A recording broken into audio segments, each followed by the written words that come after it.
Саламатсыңдар ма 4 сынып оқушылары? Бүгін әдебиеттік оқудан 97 сабақты қарастыратын боламыз. 97 сабақ бізде роботтың болашағы. Шығарма мазмұны бойынша сұрақтар қоямын, сұрақтарға жауап беремін. Ойлан дейді, суреттегі болашақтың роботына қандай сұрақ қояр едің? Балалар, қандай сұрақ қояр едіңдер роботқа? Ойланып көріңдерші. Мысалы, робот адамға ұқсайды. Денесі темірден жасалған. Робот көп нәрсені біледі, иә? Роботтан сен мынандай есепті шығара аласың ба? Болмаса, көлік жүргізе аласың ба? Немесе мына суреттегідей шахмат ойнай аласың ба деп сұрақтар қойсақ болады екен. Жақсы, келесі екінші тұрмыстық техника құралдарының жұмысымен байланыстырып, роботтың әрекетін қалай түсіндірер едің? Етістік сөздерді пайдаланып әңгімеле дейді. Робот кептіреді, жинайды, құйып жабады, жуады, қаптайды, пісіреді дейді. Робот не істейді? Мысалы, техникалық құралдардың жұмысымен байланыстырып, роботтың әрекетін түсіндір дейді. Мысалы, робот киімдерді кептіреді. Қандай робот кептіруі мүмкін? Желдеткіш кептіруі мүмкін, иә? Робот үйді жинайды, мысалы. Үйді жинайтын себебі, мысалы, шаңсорғышты айтсақ болады. Ол да роботқа саналады, иә? Келесі робот жуады. Нені жуады? Киімдерді жуады. Бұл кір жуатын машинаны айтсақ болады, иә? Барлығы техникамен байланыстыр деп тұр бізге. Және де пісіреді. Бізде қазіргі таңда тамақ пісіретін қазан ойлап табылған, иә, техникалық түрі. Жақсы, келесі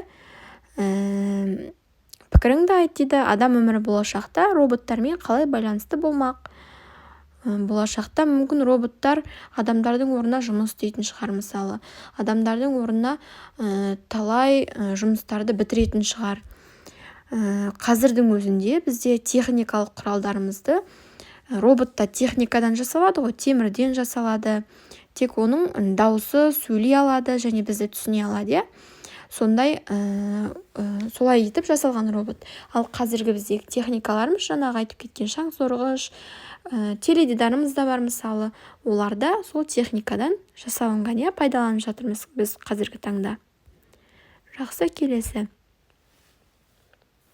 Білгенге маржан.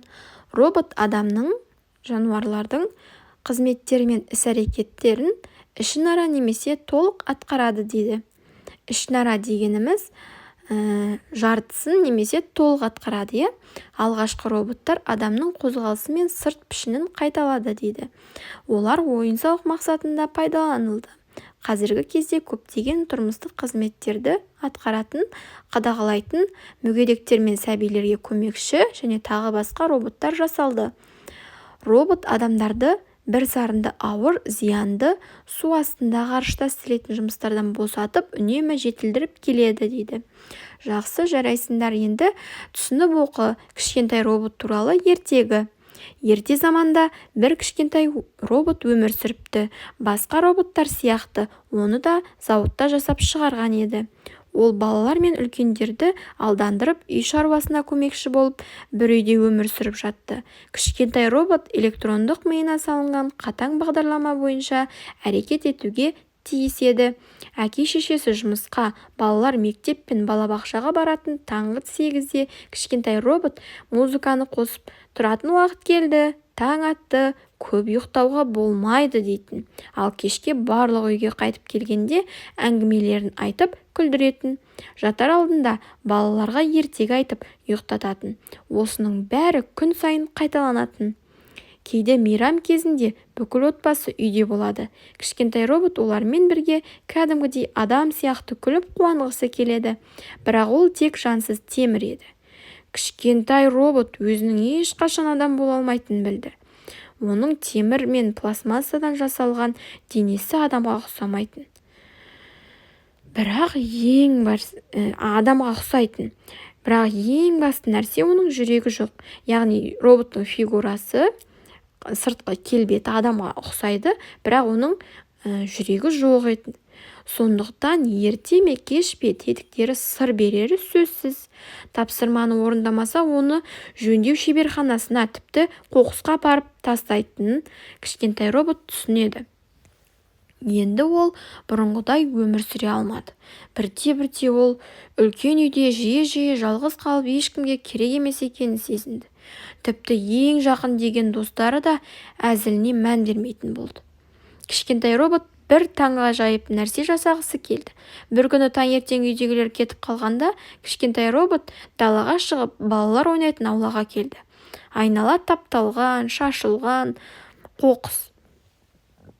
Кішкентай робот ойланбастан іске кірісті. Бүкіл қоқысты жинап, орындықтарды тазалады. Аналар мен әжелер балаларын қарап отыруға ыңғайлы болу үшін көлеңкелі 2 орын жасап, жарты сағаттың ішінде аулада гүлдер отырғызды. Кенет «Ей бала, атың кім?» деген біреудің нәзік даусын естіді. Кішкентай робот бұрылып қарағанда, әдемі ұзын шашты 10-11 жастағы қызды көрді. Кішкентай робот сүйсініп қарады. Қыз да күлімдеп қарап тұр. «Мен кішкентай роботпын», деді ол. «Сен қайдағы роботсың?» деді қыз күліп. «Сен кәдімгі баласың ғой, қарашы түріңе, шалбарыңды жыртып алыпсың, мұрның кір». Кішкентай робот төмен қарап тұрып қалды. Темір аяқтарының орнына көк шалбар киген кәдімгі адамның аяғын көрді. 2 ілгіш тәрізді қолдарының орнынан әдемі саусақтары мен ұзын қолдарын көрді. Робот жердегі шалшық суға қарады. Судан оған мұрны кір-кір белгісіз бала қарап тұрды. «Мен сені Миша деп атаймын, келісесің бе?» деп сұрады қыз.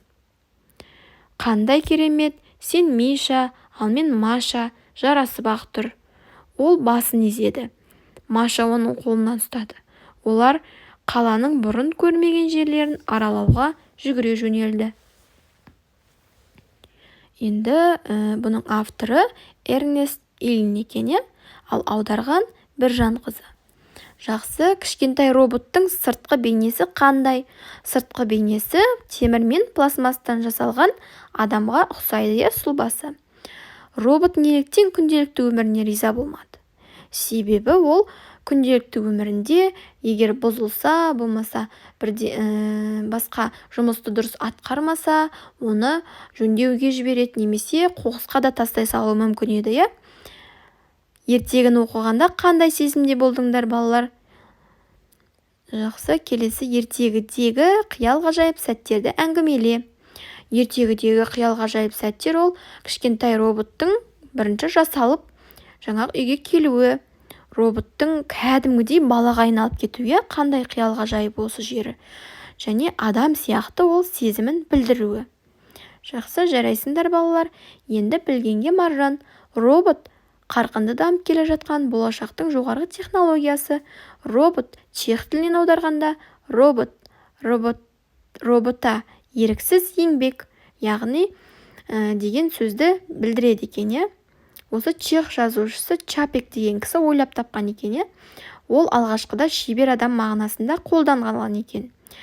Енді мына жерде кішкентай роботтың қимыл қозғалысы, ишарасын келтіріп, топ болып билеңдер дейді. Балалар, сабақ өткен кезде осыны қайталап билеп көріңдер, жақсы ма? Келесі, кішкентай роботтан қандай үлгі алар едің? Кішкентай робот қандай болды, балалар? Ол еңбекқор болды, Ол қоқыстарды тазалады, гүлдер отырғызды. Сендер де содан үлгі алыңдар, жақсы ма?